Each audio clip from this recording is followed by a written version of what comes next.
En Arabia Saudita, la brujería se castiga con la decapitación pública. El Islam prohíbe el sihr y lo equipara a la apostasía, pero en países como Marruecos, el 78% de la población cree en su eficacia. Este documental examina cómo, a pesar de la condena religiosa, la magia árabe se ha mantenido viva, transformándose en un sistema funcional basado en entidades llamadas jinn, pactos, rituales y conocimientos ocultos que datan de la pre-Islam. ¿Cómo es posible que una tradición prohibida tenga mayor influencia que la medicina o la ley en ciertas regiones?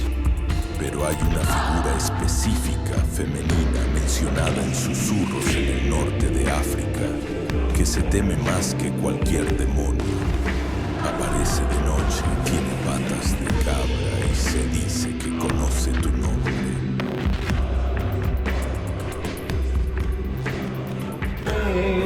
ولا يزيد الظالمين إلا خسار. وهسه شوف جيني يضربني، عفوا شوف يضربني لو ما يضربني. شوف حبيبي تعال يمي. وإذا مرضت فهو يشفيني وإذا مرضت فهو يشفيني. اضربني. في خشة في خشة. شوف هذا جيني يضربني هسه يطيب منين شو اسمه هذا مو لو ما يضربني. Este es el canal del brujo Efraín Balak. Les doy la bienvenida.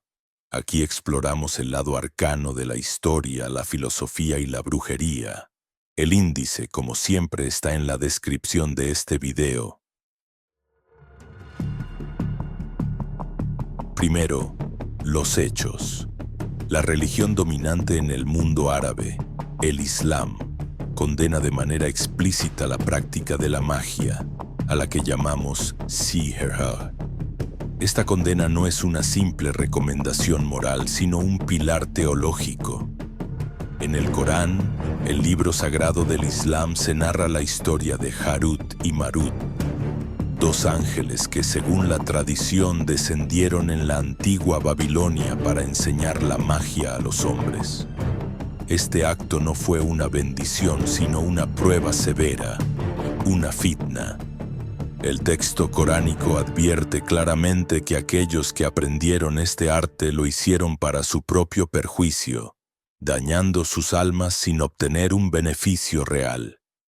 El propio profeta Mahoma fue categórico, listando la brujería entre los 7 pecados más destructivos, al mismo nivel que el asesinato o la idolatría. Sin embargo, a pesar de esta prohibición férrea, la creencia en la eficacia de la hechicería es abrumadora. No hablo de impresiones, sino de datos verificables. Un estudio realizado en 2012 por el Pew Research Center, una organización de investigación muy respetada, reveló cifras que para un extraño pueden parecer impactantes.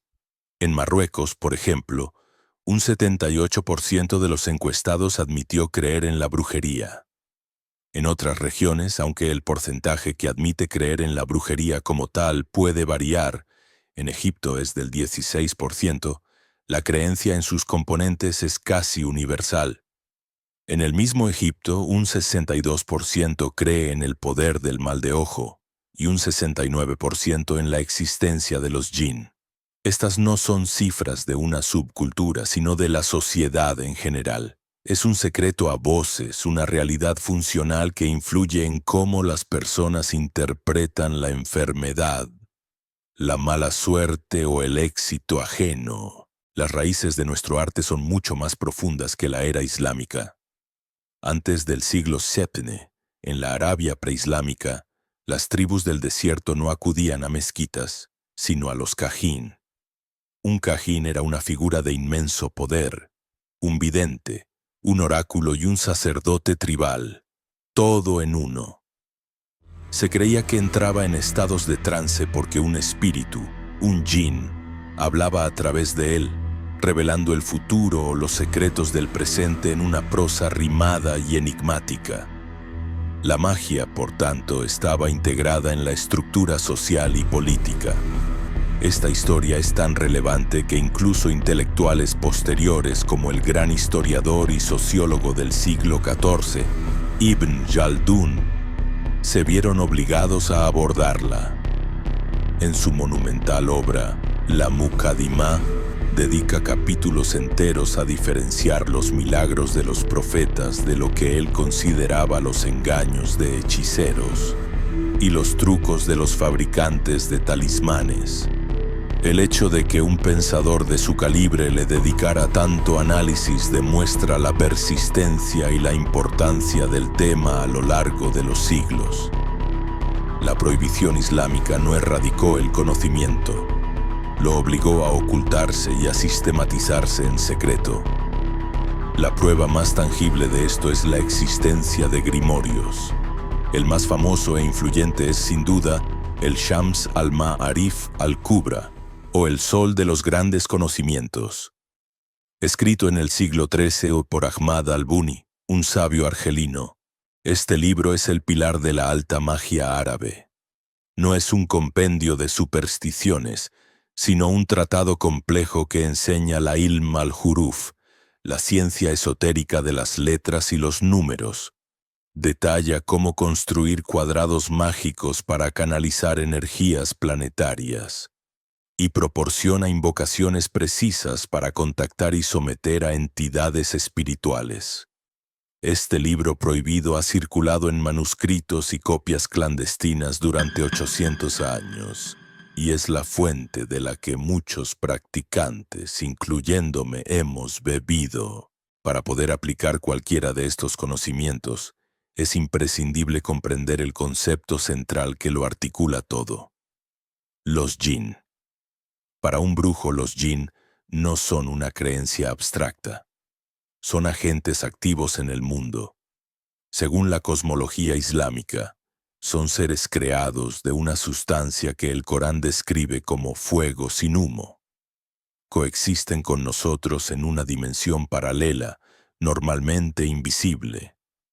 Son inteligentes, tienen libre albedrío, lo que significa que pueden elegir entre el bien y el mal, y pueden ser de diferentes religiones, incluyendo el Islam, y pueden interactuar con nuestro mundo. El hechicero, el sahir, es aquel que ha dominado las técnicas para percibir y manipular a estas entidades. Esta interacción es fundamentalmente transaccional. El jinn ofrece sus servicios, sea para causar amor, enfermedad o revelar secretos, a cambio de algo. En la magia blanca, puede ser una ofrenda de incienso o la recitación de nombres divinos. En la magia negra el precio es mucho más alto. El jinn exige actos de profanación, insultos a lo sagrado, porque estos actos cortan el vínculo del brujo con lo divino y lo atan al mundo de los espíritus rebeldes. Este será un viaje profundo y estructurado. No dejaremos piedra sin remover. Analizaremos los 8 pilares que sostienen este arte arcano. Empezaremos con la magia prohibida, explorando a fondo la paradoja que la alimenta. Continuaremos con los jinn, para que conozcan a los verdaderos arquitectos de la magia. Les presentaré a las brujas del Zoco y los sabios del Corán para que pongan rostro a quienes ejercen este poder.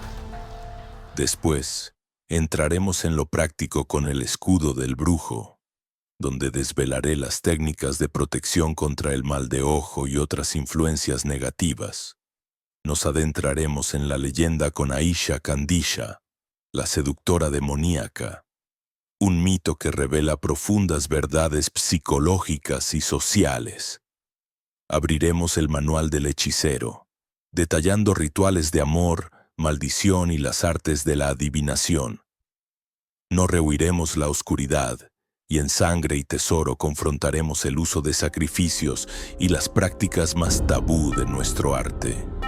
Finalmente cerraremos el círculo con la caza de brujas en el siglo XXI, para entender cómo esta tradición milenaria sobrevive hoy, acosada por la ley pero revitalizada por la tecnología. Lo que están a punto de presenciar es la disección de un sistema mágico funcional, con sus principios, sus herramientas y sus peligros. Les pido que escuchen no solo con sus oídos, sino con una mente abierta a las posibilidades que se esconden tras el velo de lo visible. Comencemos. La magia prohibida, el gran secreto a voces del mundo árabe. Para entender la brujería árabe, deben primero entender que la naturaleza de su poder emana directamente de su prohibición.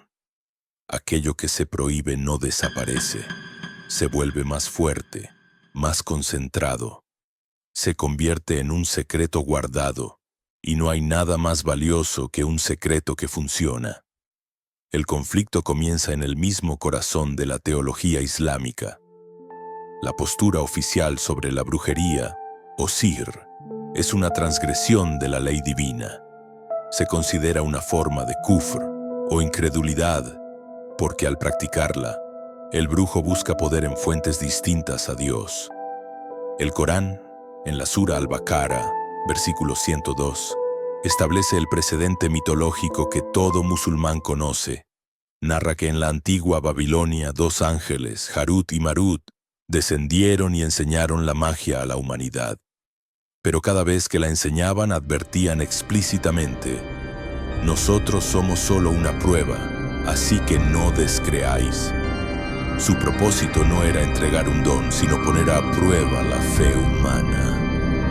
A pesar de la advertencia, muchos aprendieron estas artes, no para el conocimiento, sino para sembrar la discordia, especialmente para separar al hombre de su esposa. Un breve paréntesis para comentarte.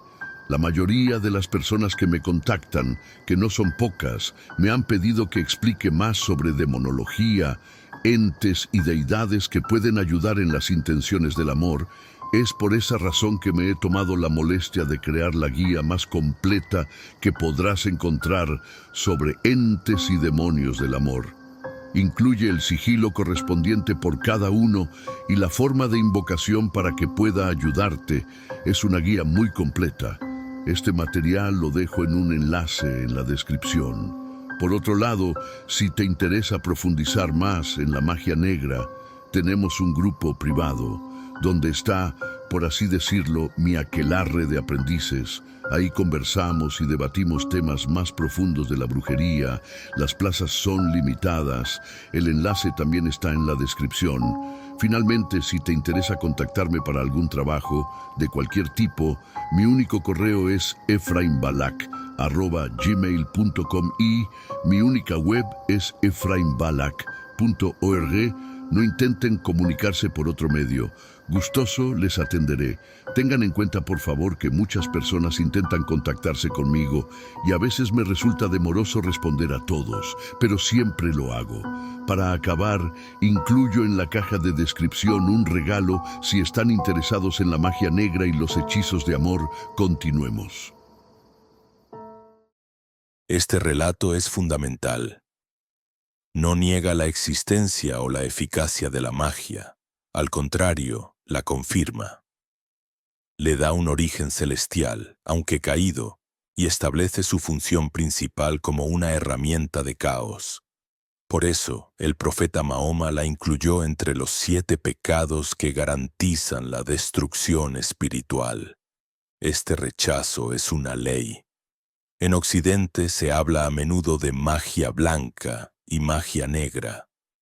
En el mundo árabe esta distinción es mucho más compleja y en la práctica casi inexistente para la religión.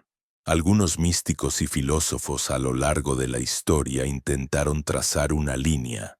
En la España andalusí, por ejemplo, se usaba el término similla para referirse a una supuesta magia lícita o blanca, basada en el conocimiento de las propiedades ocultas de la naturaleza y los nombres de Dios para hacer el bien. Sin embargo, para la mayoría de los islámicos, esta distinción no existe. Toda magia es mala. Un clérigo sirio, al ser consultado sobre el tema, fue tajante. Toda brujería, sea negra, roja o blanca, desvía del camino de Dios. Pero en general, Para un practicante la diferencia no es moral, sino funcional. Yo no pregunto si un hechizo es bueno o malo. Pregunto, ¿qué energía invoca y qué precio exige? Un ritual que busca sanar a través de la recitación de versículos coránicos y el uso de hierbas purificadoras invoca un tipo de fuerza. Un ritual que busca someter la voluntad de otro mediante un pacto con un jinn rebelde invoca una fuerza completamente distinta, y su precio es siempre una parte del alma del hechicero. ¿Cómo obtiene un brujo su poder? Aquí es donde la prohibición se convierte en la llave. La teología islámica convencional enseña que el poder mágico se obtiene a través de la sumisión a entidades no divinas. Los jinn, y en su extremo, a Iblis, la figura satánica del Islam. Para que un jinn poderoso acceda a servir a un humano, éste debe demostrar que ha roto sus lazos con lo sagrado. El sacrilegio se convierte en un acto de poder. Esto no es una metáfora. En la práctica de la magia negra árabe, los rituales exigen actos de profanación deliberada. He visto grimorios que describen cómo escribir versículos del Corán al revés, o con fluidos impuros como la sangre menstrual. He oído relatos de hechiceros que realizan sus invocaciones en lugares sucios, como baños, o que pisotean textos sagrados para mostrar su desdén. Cada acto de transgresión es una ofrenda, una señal para los espíritus oscuros de que el brujo está de su lado. Este es el pacto. A cambio de estos actos, el brujo recibe poder sobre una porción del caos. Es una transacción directa y peligrosa, la razón por la cual nuestro arte es tan temido. Ahora dejemos la teología y vayamos a la calle, al mercado, a la vida real. Si la brujería es tan condenada, ¿por qué persiste con tanta fuerza? Porque la gente ve sus efectos. La creencia no se sostiene por la fe, sino por la evidencia, por el secreto a voces. Piensen en esto. Una encuesta del Pew Research Center no es un libro de mitos. Cuando revela que en países como el Líbano o los territorios palestinos, más de la mitad de la población cree en la brujería, nos está mostrando un sistema de creencias evidente. La gente no acude a un brujo por capricho. Acuden cuando la medicina moderna falla, cuando un negocio próspera inexplicablemente mientras el de al lado se hunde, o cuando un matrimonio feliz se desmorona de la noche a la mañana. En esos momentos de desesperación, la explicación del seer no es una superstición, es un diagnóstico. Una anécdota histórica ilustra perfectamente esta dualidad. Durante la Inquisición en España, las mujeres moriscas, musulmanas convertidas a la fuerza al cristianismo, eran frecuentemente acusadas de brujería. Los registros inquisitoriales, como los estudiados por la historiadora María Taussiet, detallan cómo estas mujeres usaban amuletos con inscripciones coránicas y preparaban pociones de amor. Para la Inquisición, eran actos de hechicería demoníaca. Para las propias moriscas y su comunidad, eran actos de sanación y resistencia cultural, la preservación de un conocimiento ancestral frente a un poder opresor. Lo que para uno es brujería, para otro es medicina del alma. Esta tensión es la que mantiene nuestro arte vivo. La prohibición oficial crea un monopolio de lo oculto. La mezquita puede ofrecer consuelo, pero el brujo del callejón oscuro ofrece resultados. Y en un mundo lleno de incertidumbre, la promesa de un resultado tangible, aunque peligroso, es a menudo irresistible. Por eso la magia prohibida es y siempre será el secreto mejor guardado y al mismo tiempo el más conocido del mundo árabe. Como ya saben, estamos creando el área de miembros del canal donde profundizaremos el aspecto práctico de este tema y de muchos otros. Les será de mucha utilidad. Pueden unirse a él con el botón de unirme. Se les desbloquearán varios videos privados adicionales. Los Jinn, arquitectos invisibles del mundo mágico. Si la prohibición es el motor de la brujería árabe, los Jinn son su combustible. Para cualquier practicante de las artes ocultas, sin importar su tradición, entender las entidades con las que se trabaja es el primer principio de poder y seguridad. En el sistema árabe, todo hechizo, toda posesión, toda bendición y toda maldición pasa, de una forma u otra, a través de la agencia de los Jinn. La palabra Jinn en árabe deriva de una raíz que significa ocultar o esconder. Su misma etimología define su naturaleza. Son los ocultos, los que existen en un plano que no podemos percibir. La cosmología islámica los describe con una precisión casi científica. Mientras que los ángeles fueron creados de luz y los humanos de arcilla, los Jinn fueron forjados de Marijin min nar, una expresión que se traduce como una mezcla de fuego o fuego sin humo. Esta composición elemental es clave. No son espíritus etéreos, son seres de energía, lo que explica su capacidad para moverse a gran velocidad, cambiar de forma y afectar el mundo físico. A diferencia de los ángeles, los Jinn poseen libre albedrío. Esto es fundamental. Significa que al igual que los humanos tienen la capacidad de elegir, de obedecer o rebelarse, de creer o no creer. Por tanto, existen Jinn musulmanes, cristianos, judíos y, por supuesto, aquellos que no siguen ninguna fe y se entregan al caos, los shayatín o demonios. Esta diversidad es lo que los hace tan accesibles para el brujo y, a la vez, tan impredecibles. No se está tratando con una fuerza elemental ciega. Se está tratando con una inteligencia, con una voluntad. No todos los Jinn son iguales. Al igual que en cualquier sociedad, existen jerarquías, clanes y especializaciones. Un brujo experimentado sabe a quién invocar para cada tarea. Aunque las clasificaciones varían, grimorios como el Shams al-Ma'arif y la tradición oral describen varias categorías. El Ghul, o Ghul, es quizás el más primitivo, un Jinn de bajo rango, a menudo asociado con los cementerios y los lugares desolados del desierto, que se cree que se alimenta de cadáveres y puede engañar a los viajeros solitarios para devorarlos.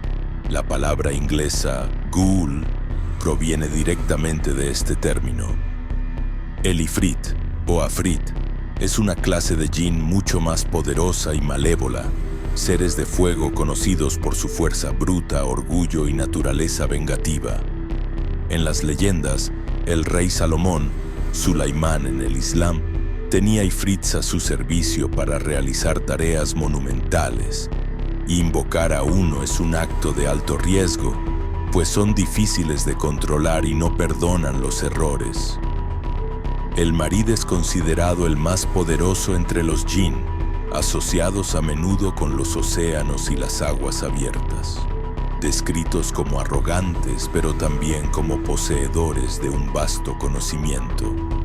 En los cuentos, son los genios de la lámpara por excelencia, capaces de conceder deseos, pero su orgullo hace que tratar con ellos sea un ejercicio de astucia y diplomacia. Además de estas categorías generales, existen innumerables Jinn locales con nombres y personalidades propias. Por ejemplo, en Marruecos temen a Aisha Kandisha, un Jinn femenino del que hablaremos en detalle, o en la península arábiga a al-Duwais. Estos no son simples espíritus, son egregoras, entidades psíquicas alimentadas por siglos de creencia y miedo, lo que les confiere un poder tangible en sus regiones. ¿Cómo se comunica un brujo con estas entidades? ¿Cómo se logra su cooperación? La interacción entre el brujo y el jinn es una transacción, un contrato que se rige por leyes precisas, y un error en la fórmula, en la ofrenda o en el tono puede tener consecuencias desastrosas. El primer paso es la invocación, que no es una simple oración, sino un acto ritual que puede implicar el trazado de círculos de protección, la quema de inciensos específicos.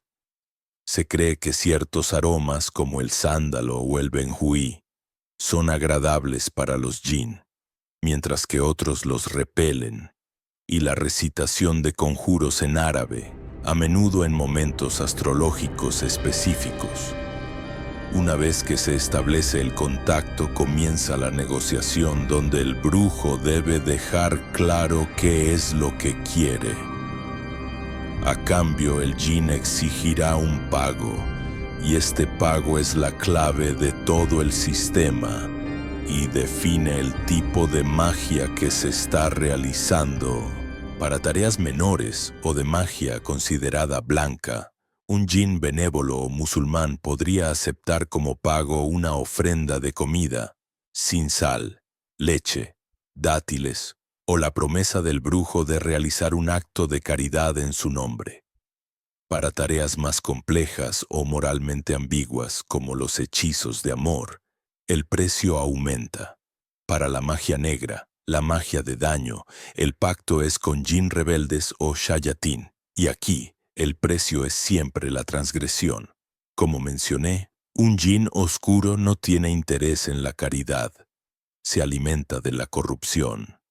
Por eso exige actos de profanación, el uso de sangre impura, la recitación de versos sagrados en lugares inmundos o la destrucción de objetos de fe.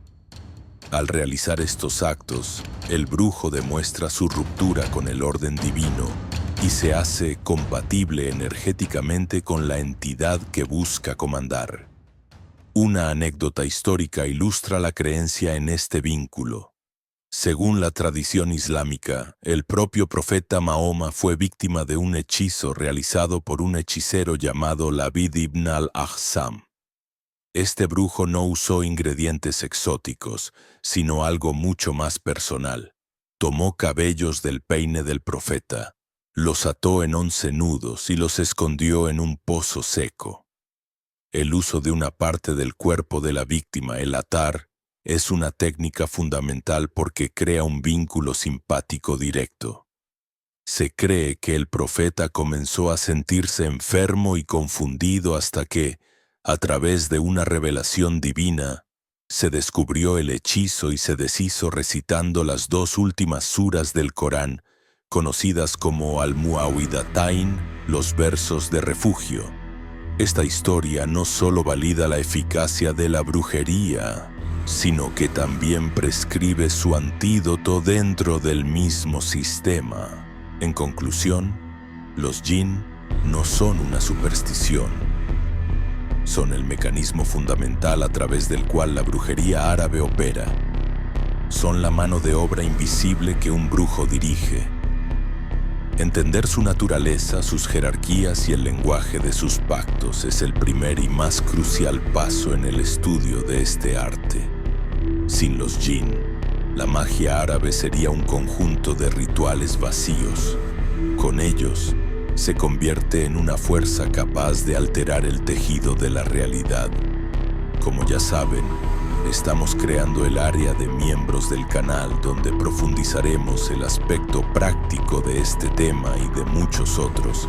Les será de mucha utilidad. Pueden unirse a él con el botón de unirme. Se les desbloquearán varios videos privados adicionales.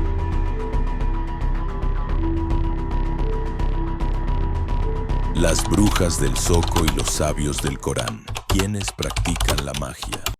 Para entender la brujería árabe en su totalidad, es necesario conocer a sus agentes, a las manos que mezclan las pociones y a las voces que susurran los conjuros. Estos practicantes representan una gran variedad, que va desde la hechicera popular hasta el erudito esotérico. Hoy les presentaré a los 3 tipos de brujos principales que encontrarán en el mundo árabe, para que puedan ponerle un rostro humano a este arte. Comencemos por la figura más visible y a la vez más estigmatizada, la chawafa. Este término, que en árabe marroquí deriva del verbo chuf, mirar, se traduce como la que ve o la vidente. La chawafa es la bruja del pueblo, la hechicera del zoco. Opera principalmente en la región del Magreb, especialmente en Marruecos, donde su presencia es una institución no oficial. Generalmente es una mujer, a menudo mayor, que ha heredado su conocimiento no de libros, sino de su madre o abuela. Su arte es empírico, basado en la tradición oral y la experiencia directa. Su consultorio no es un templo, sino el rincón discreto de su casa, y sus horas de trabajo son las de la noche, lejos de las miradas de la sociedad ortodoxa que de día la condena, pero que de noche llama a su puerta. Sus especialidades son los asuntos del corazón y de la vida cotidiana. Una mujer acude a una chawafa para solicitar un hebib, un hechizo de amor para atraer a un hombre o para asegurarse de que su marido no tome una segunda esposa. Un comerciante la consulta para un sortilegio que atraiga clientes a su tienda. Una persona que se siente víctima de una maldición busca su ayuda para un ritual de limpieza. La chawafa suele utilizar hierbas y elementos locales, partes de animales, como el famoso camaleón seco, cuyo polvo se usa en rituales de ocultación. Y sobre todo, la magia simpática.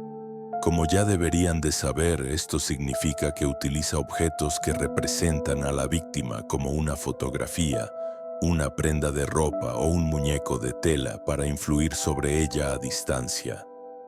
Un dato curioso que revela su estatus ambiguo es que, según reportes periodísticos de medios como La Vanguardia, la clientela de las chawafas en Marruecos no se limita a las clases populares.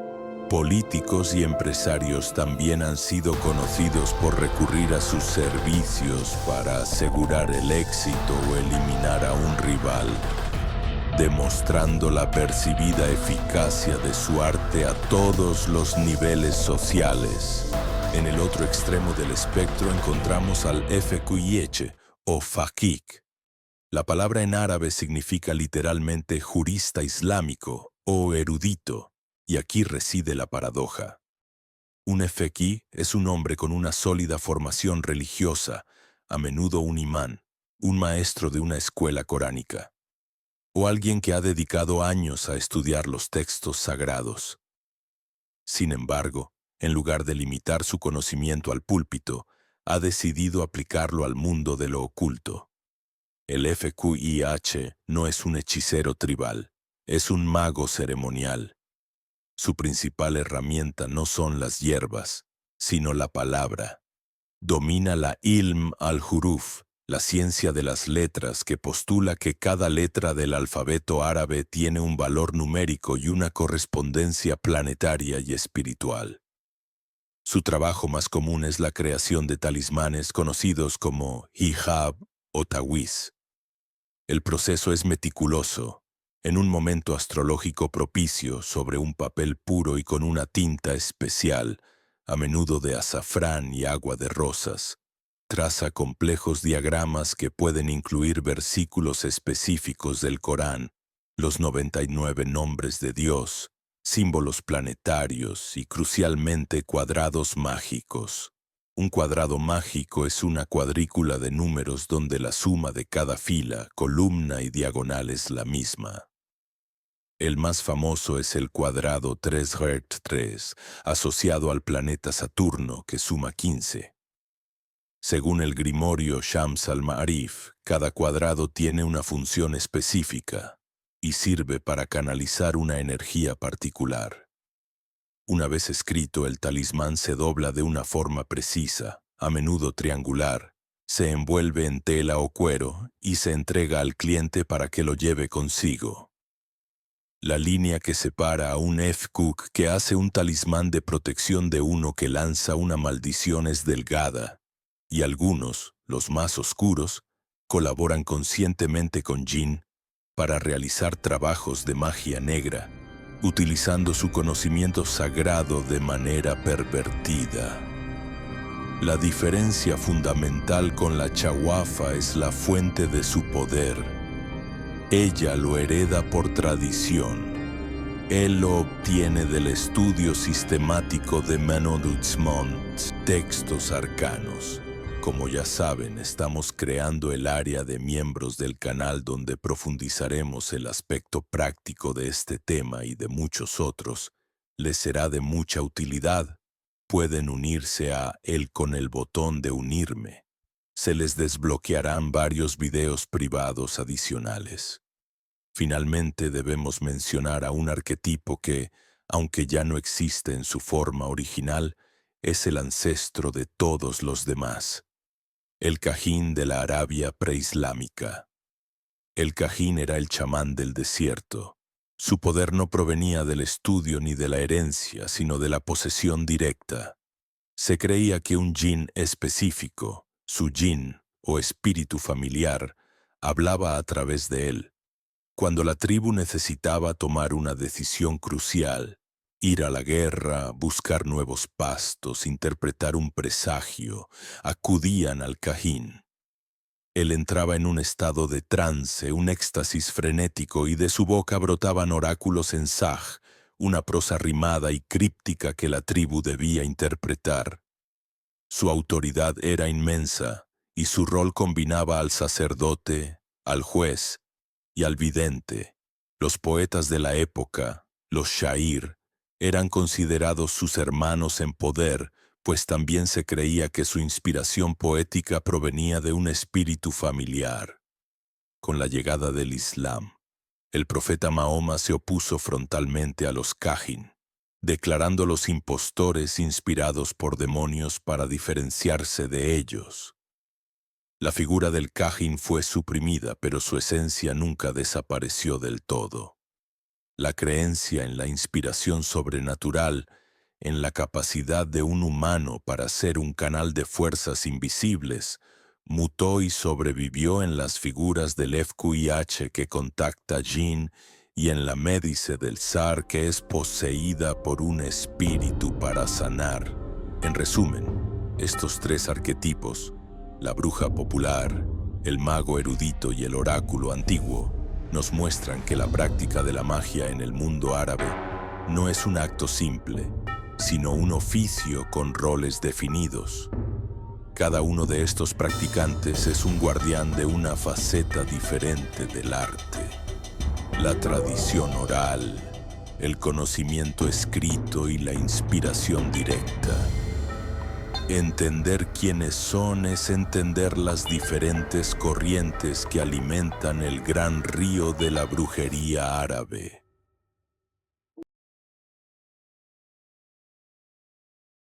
El escudo del brujo, cómo protegerse del mal de ojo, el arte práctico de los amuletos. La primera lección fundamental antes de invocar o conjurar es: aprende a defenderte. Un brujo que no sabe protegerse es como un herrero que trabaja sin guantes. Tarde o temprano se quemará. En el sistema mágico árabe, la principal amenaza no siempre proviene de un hechizo elaborado o de un jin malévolo. La mayoría de las veces el peligro es mucho más sutil, más común y por tanto más insidioso. Hablo del mal de ojo. El concepto del mal de ojo, o al-ain en árabe, es universal, desde las costas atlánticas de Marruecos hasta las montañas de Omán. Pero no se equivoquen, no es una simple superstición. Es el reconocimiento de un principio energético básico. La envidia intensa tiene la capacidad de proyectar energía negativa y causar daño real. No requiere de un ritual complejo.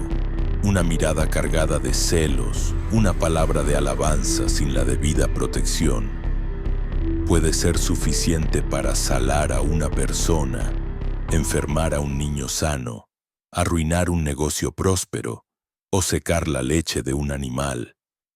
La creencia es tan antigua que encontramos amuletos con forma de ojo en las tumbas de los faraones egipcios y en las ruinas de la antigua Mesopotamia, diseñados para repeler esta misma fuerza.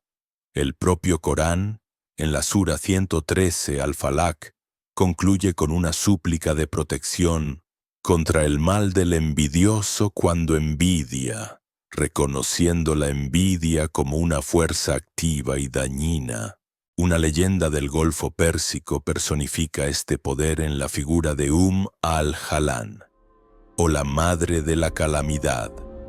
Se la describe como una anciana bruja de ojos penetrantes que va de casa en casa pidiendo limosna. Una vez dentro, su mirada envidiosa lo contamina todo. Hay un relato muy conocido sobre una familia emiratí que la recibió.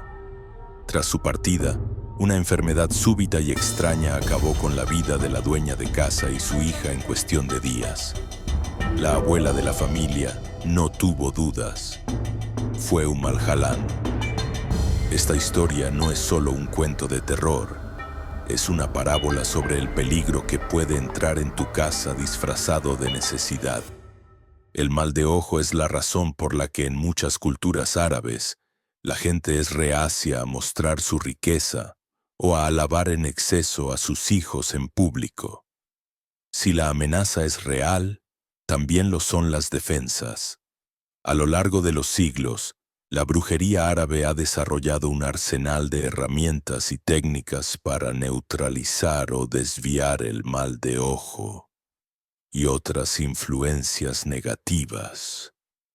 Estas son las más efectivas y extendidas. Primero tenemos los amuletos visuales, diseñados para interceptar la mirada dañina antes de que alcance a su objetivo. El más famoso es el ojo turco, o Nazar Bonku. Su diseño, un círculo azul con un punto negro en el centro, no es decorativo. Funciona según el principio de distracción. La mirada cargada de envidia se siente atraída instintivamente por la forma del ojo en el amuleto, descargando su energía negativa sobre él en lugar de sobre la persona o el objeto protegido. Se dice que cuando un nazar se rompe o se agrieta, es porque ha absorbido un ataque energético muy fuerte y ha cumplido su función. En ese momento debe ser reemplazado.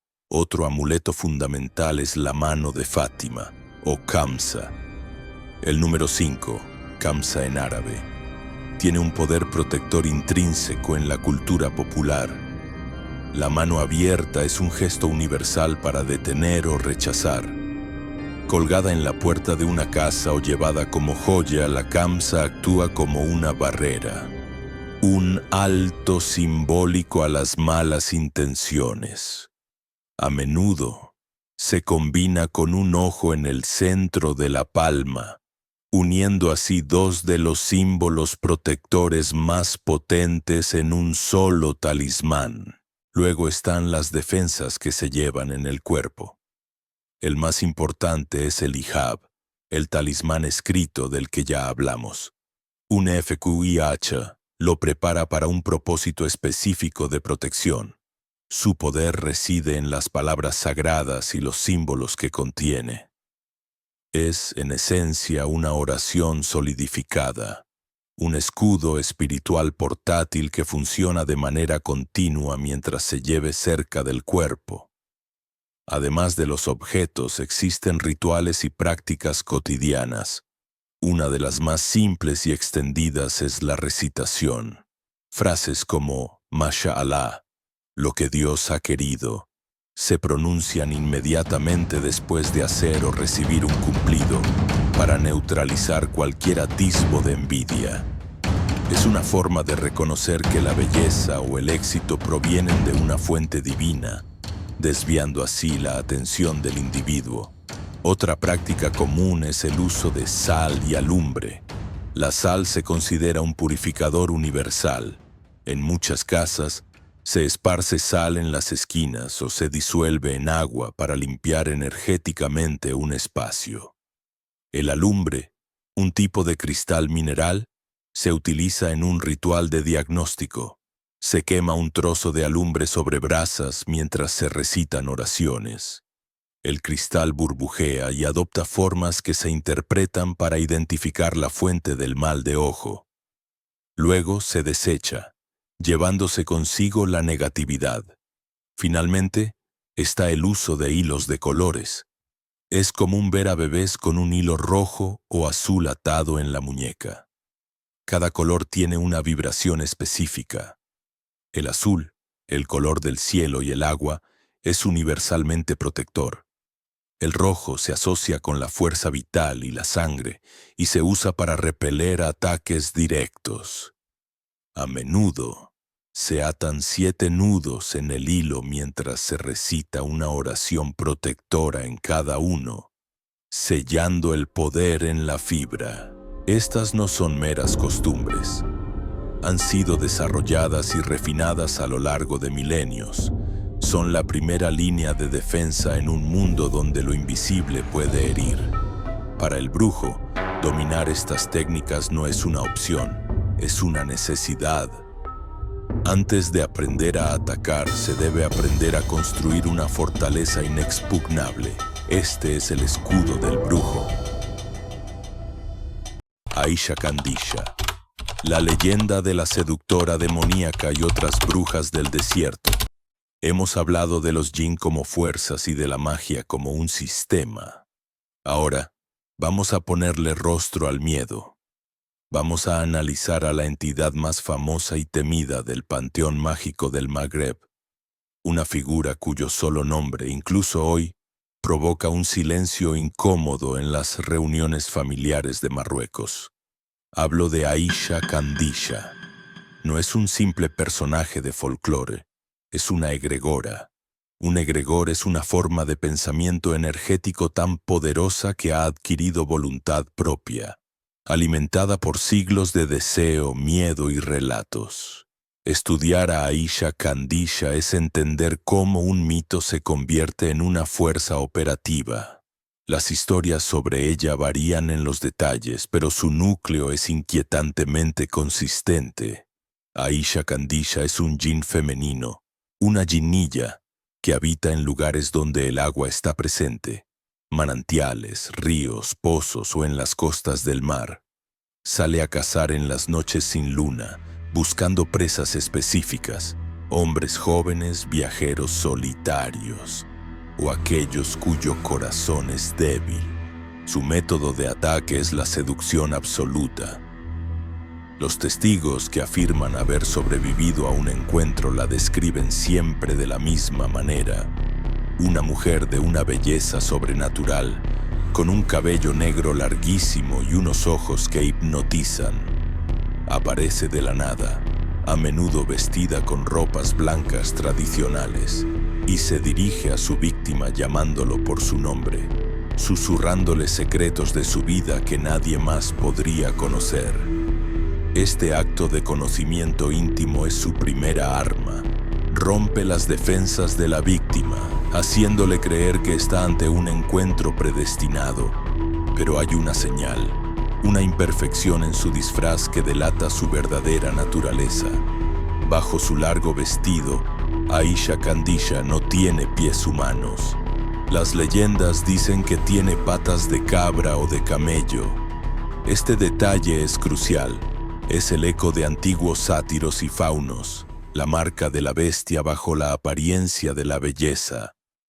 La víctima, ya completamente hechizada, no nota este detalle hasta que es demasiado tarde. Ella lo conduce a un lugar apartado y justo en el clímax de la seducción, revela su verdadero rostro, el de una anciana decrépita, una bruja monstruosa que procede a arrastrarlo a la locura, a la posesión, o simplemente a hacerlo desaparecer para siempre. ¿De dónde viene una entidad tan específica y poderosa? Los practicantes sabemos que las fuerzas más antiguas a menudo son dioses degradados. Algunos eruditos, como el sociólogo finlandés Edvard Westermark, que estudió las creencias marroquíes a principios del siglo XX, sugirieron una conexión fascinante. Proponen que Aisha Kandisha podría ser un eco distorsionado de Astarte, la antigua diosa fenicia del amor, la fertilidad y la guerra, venerada en Cartago y en todo el Mediterráneo. Tras la llegada de las religiones monoteístas, los dioses antiguos no siempre desaparecieron. A menudo fueron demonizados, sus atributos positivos se retorcieron en algo siniestro. La diosa del amor se convirtió en la demonio de la lujuria destructiva. Esta teoría tiene peso. La conexión de Aisha con el agua, su poder sobre la fertilidad. Algunas sectas la invocan para curar la infertilidad, mostrando su dualidad, y su dominio sobre los hombres son ecos directos de los poderes de Astarte.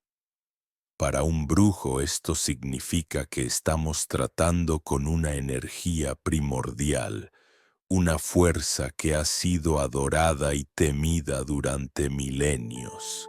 Lo que hace a Aisha Kandisha tan potente es que no es una figura aislada.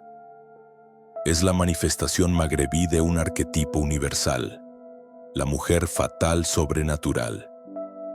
En la península arábiga encontramos a su prima espiritual, al-Duwais. Como Aisha, es una belleza irresistible que atrae a los hombres con perfumes y joyas tintineantes, solo para revelar un rostro monstruoso y matarlos. En el desierto, las tribus beduinas cuentan historias de la Salua, una bruja cambiaformas que se disfraza de anciana desamparada para que un hombre la ayude a subir a su camello, y una vez a su espalda se transforma en una criatura mitad mujer, mitad lobo para devorarlo. Estas figuras no son solo monstruos, son herramientas de control social y psicológico. La leyenda de Aisha Kandisha se ha utilizado tradicionalmente como una advertencia contra el adulterio y la lujuria. Sirve para recordar a los hombres que la belleza desconocida puede ser una trampa mortal. Psicológicamente representa la ansiedad masculina ante el poder sexual femenino. Un poder que, si no se controla, puede enloquecer o destruir al hombre. Si la amenaza es tan específica, las defensas también deben serlo. La tradición oral ha desarrollado un protocolo claro para sobrevivir a un encuentro con Aisha Kandisha. Se dice que hay dos cosas que ella teme por encima de todo: el acero y el fuego. Si un hombre siente su presencia o escucha su llamada, la contramedida tradicional es clavar un cuchillo o cualquier objeto de acero en el suelo. El acero, un metal forjado y no natural, tiene la propiedad de anclar o repeler a los espíritus terrestres. Esto crea una barrera temporal que permite a la víctima negociar o intentar escapar. El fuego, por su parte, es un purificador universal y un elemento que compite con la naturaleza de los jinn. Además de estas acciones inmediatas, existen amuletos preventivos.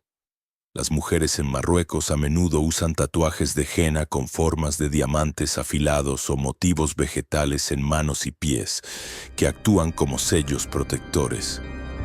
La famosa Kamsa, o mano de Fátima, también se considera una defensa potente contra ella. Para un practicante, Aisha Kandisha no es solo una leyenda, es un caso de estudio sobre cómo se forman y operan las entidades poderosas. Es un recordatorio de que los mitos más aterradores a menudo contienen las verdades más profundas sobre la psique humana. Y es una prueba de que, para sobrevivir en el mundo de lo oculto, no basta con conocer los hechizos, hay que conocer a los seres que responden a ellos. El manual del hechicero, rituales de amor, maldición y adivinación. Para empezar, es crucial entender la ley que gobierna casi toda la magia operativa, la magia simpática. Este principio, como ya sabemos, postula que existe una conexión tangible entre una persona y cualquier cosa que se le asemeje o que haya estado en contacto directo con ella. Un mechón de cabello, un recorte de uña, una prenda de vestir o incluso una fotografía moderna no son objetos aislados. Funcionan como anclas energéticas, extensiones directas de la persona a la que pertenecen. Al manipular estas anclas, se manipula directamente al individuo. Esta no es una creencia folclórica, es una ley de correspondencia. Su validez está documentada a lo largo de la historia. Los archivos de la Inquisición española, por ejemplo, detallan cómo las brujas moriscas de Al-Ándalus, herederas del arte árabe, utilizaban precisamente estos restos para construir sus hechizos con una eficacia que alarmaba a las autoridades. Con este principio como base, podemos examinar las técnicas específicas. La búsqueda de amor, o más bien, la necesidad de controlar el afecto y la lealtad de otra persona, es una de las necesidades más importantes. Los métodos para lograr un amarre son numerosos, pero su objetivo es siempre el mismo: crear un vínculo tan fuerte que sea prácticamente irrompible. Uno de los métodos más potentes y a su vez más transgresores implica el uso de fluidos corporales, en particular la sangre menstrual. Unas pocas gotas de esta sangre, añadidas sin que el objetivo lo sepa a su café o a su comida, lo atan de forma irrevocable a la mujer que las proveyó. La lógica detrás de este ritual es precisa. La sangre menstrual es la esencia del ciclo vital femenino, un concentrado de poder y potencial. Cuando un hombre la ingiere, asimila una parte biológica y espiritual de la esencia de la mujer. Su energía, su voluntad, comienzan a resonar y a alinearse con la de ella. Tengo que recordarte que si necesitas contactarme por algún motivo, solamente tengo un correo y una web oficial. No hagas caso a ningún otro, por favor.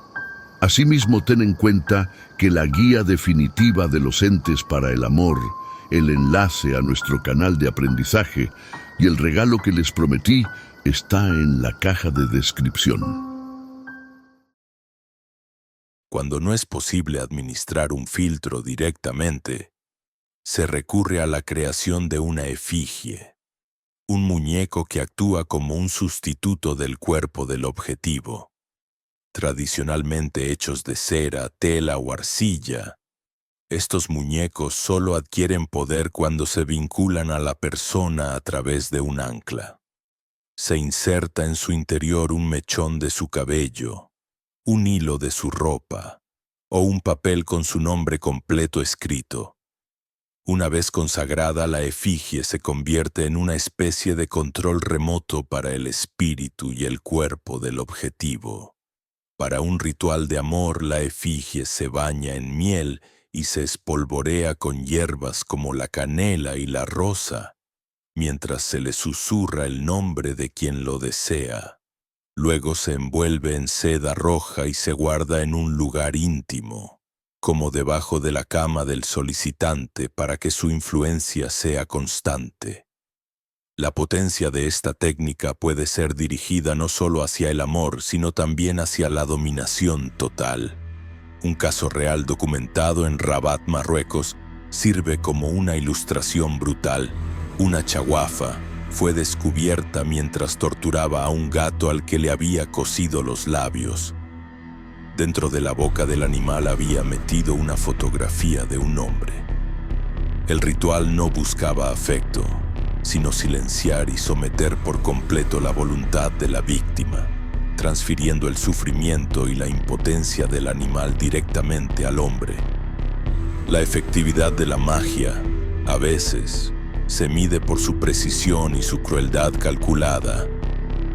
El tema tradicional práctico y supersticioso es sumamente amplio y útil. Está la adivinación, los métodos de lectura de sueños y demás. Daré mucha más información en la continuación de este video, donde abordaremos la parte teórico-práctica de esta tradición, exclusivo para los miembros del canal. Si la magia de amor busca unir, el arte de la maldición busca sistemáticamente destruir. Su propósito es romper la salud, la suerte, las relaciones o la vida de un enemigo. A menudo las técnicas son una inversión directa de los rituales de amor.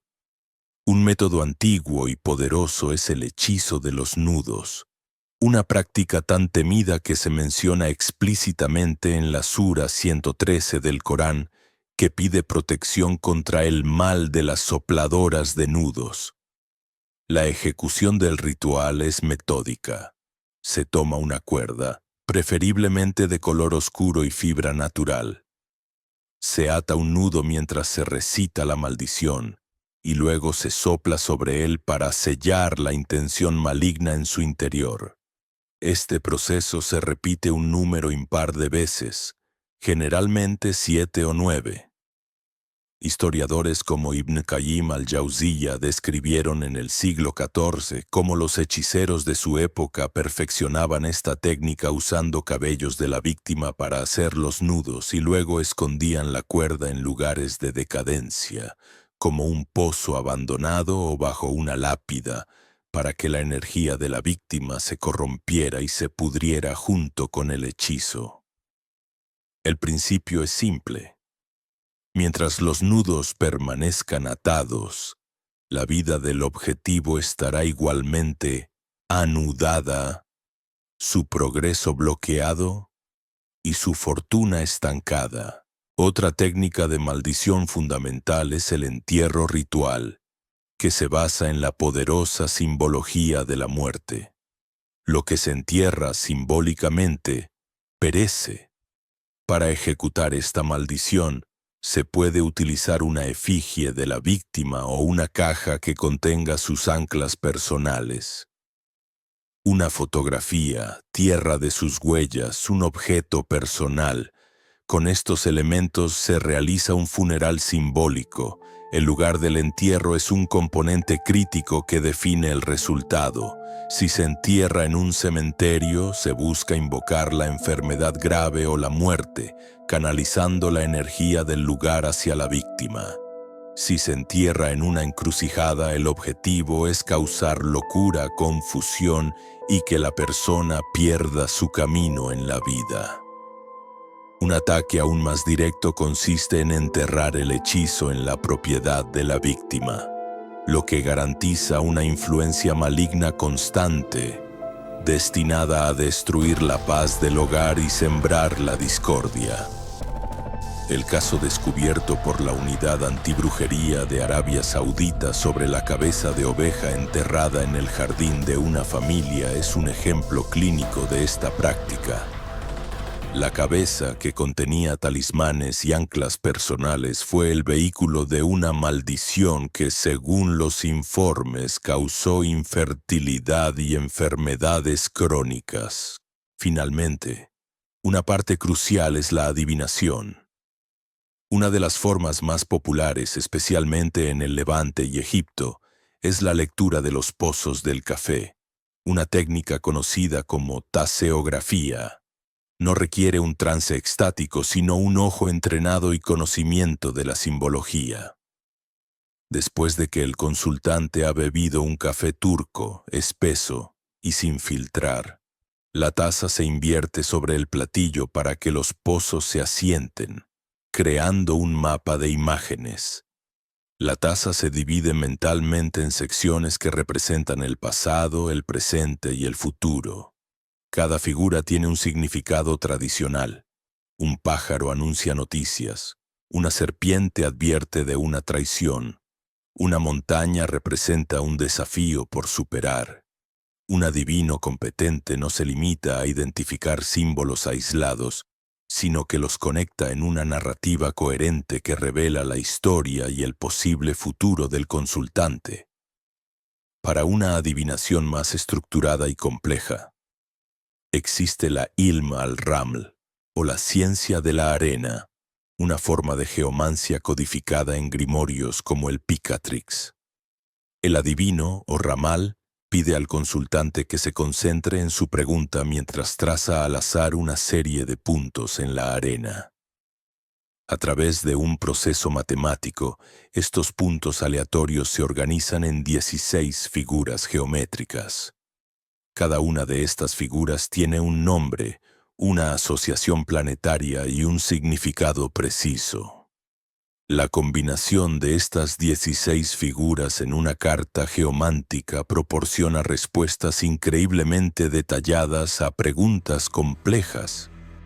Es un oráculo que une el azar con una lógica rigurosa, demostrando que el destino, aunque oculto, tiene una estructura que puede ser leída. Cada una de estas técnicas, desde el filtro de amor hasta la carta geomántica, son herramientas. Su dominio requiere años de estudio y una disciplina férrea. El conocimiento que les he compartido es una introducción a un arte vasto y poderoso. Un arte que opera con leyes tan reales como las de la física, aunque invisibles para los no iniciados. Como ya indiqué, el tema tradicional práctico y supersticioso es sumamente amplio. Está la adivinación, los métodos de lectura de sueños, las iniciaciones, los tipos de brujería que existían, las recomendaciones diarias de cuidado, en fin.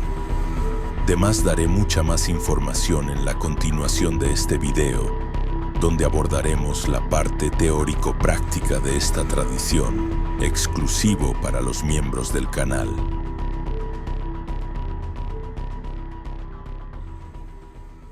Sangre y tesoro. El lado más oscuro de la brujería y sus sacrificios.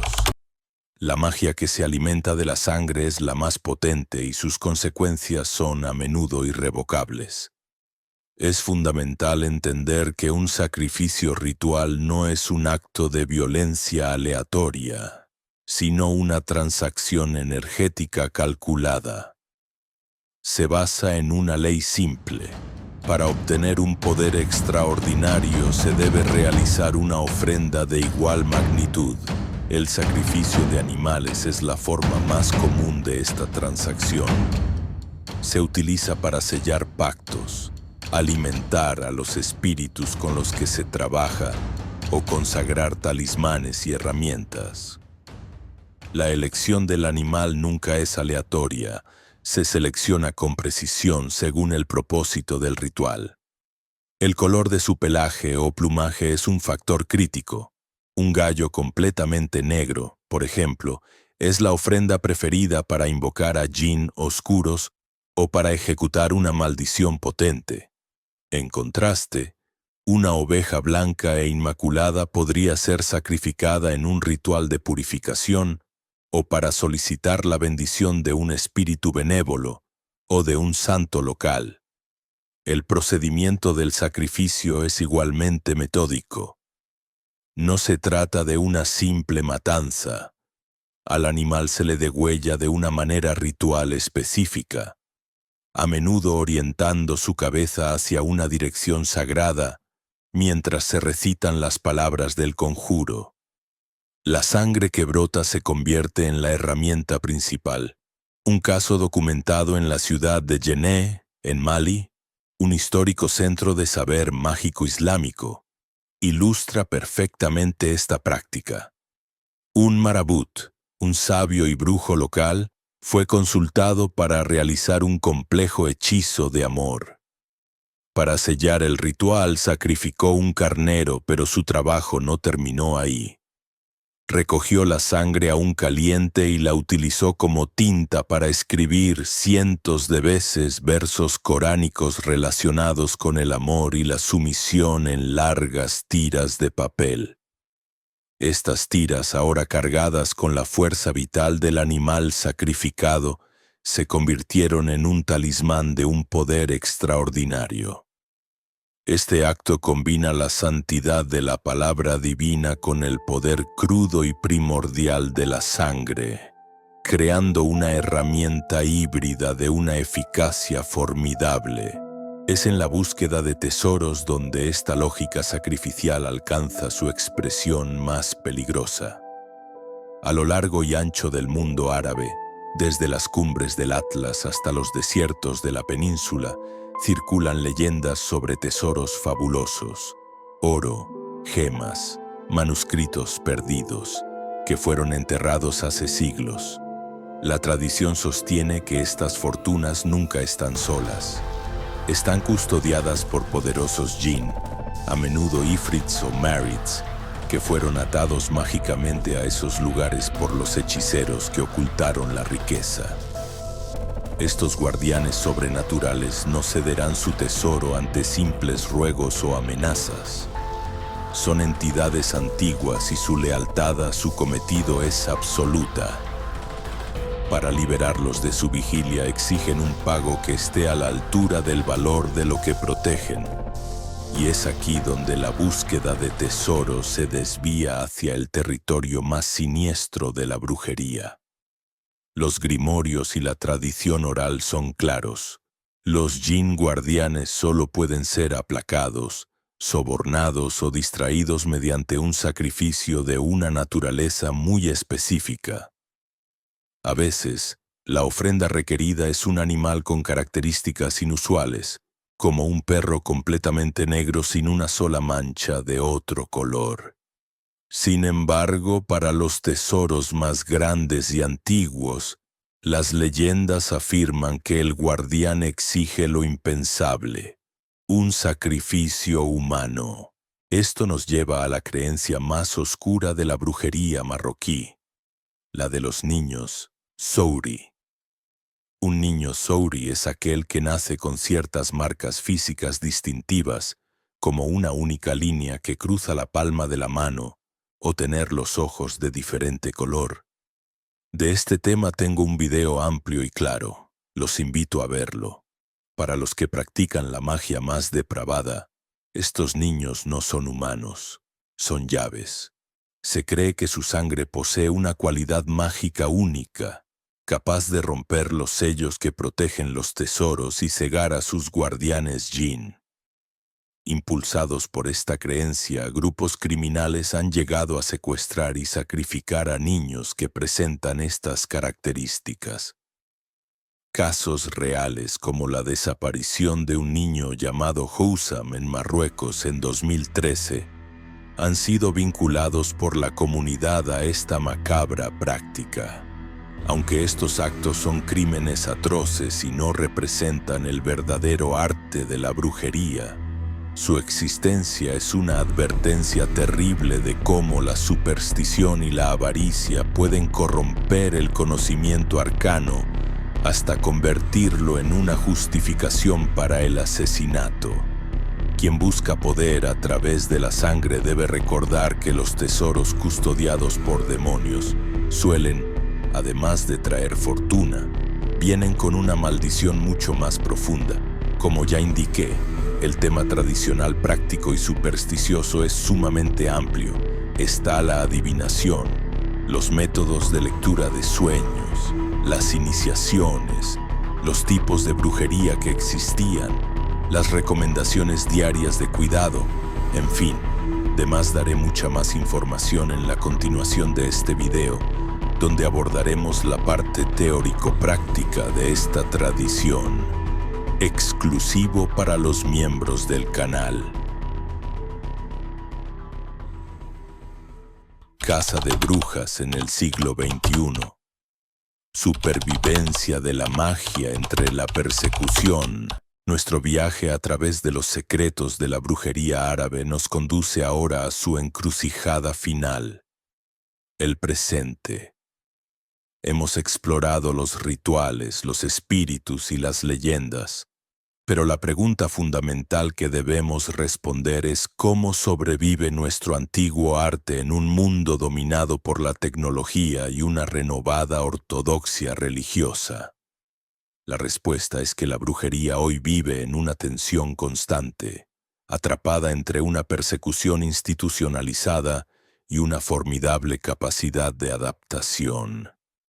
Este es el estado actual de nuestro oficio, un capítulo que se escribe día a día. Es crucial entender que la persecución de la brujería en partes del mundo árabe no es una metáfora histórica, sino una realidad legal y, en ocasiones, letal. El ejemplo más claro y severo es el de Arabia Saudita. En ese reino la práctica del sihr, o brujería, no se considera un delito menor o una simple estafa, sino un crimen que se equipara a la apostasía y que, según su estricta interpretación de la ley islámica, se castiga con la decapitación. Esta no es una ley teórica que permanece inactiva en los códigos. En 2011, una mujer llamada Amina bint Abdul Halim Nazar fue ejecutada públicamente tras ser declarada culpable de brujería. Años antes, en 2007, un farmacéutico egipcio, Mustafa Ibrahim, corrió la misma suerte por cargos similares.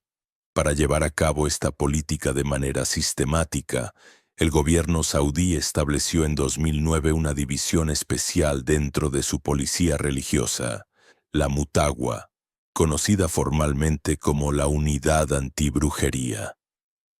Sus agentes reciben entrenamiento específico para identificar operaciones mágicas, desmantelar rituales, confiscar talismanes y arrestar a los practicantes.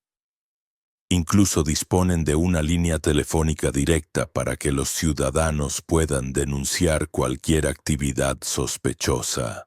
Paradójicamente, el hecho de que esta unidad atienda cientos de casos cada año, según sus propios informes, no hace más que confirmar la persistencia de la práctica que pretende erradicar. Frente a una amenaza tan severa, uno podría preguntarse cómo es posible que la brujería sobreviva.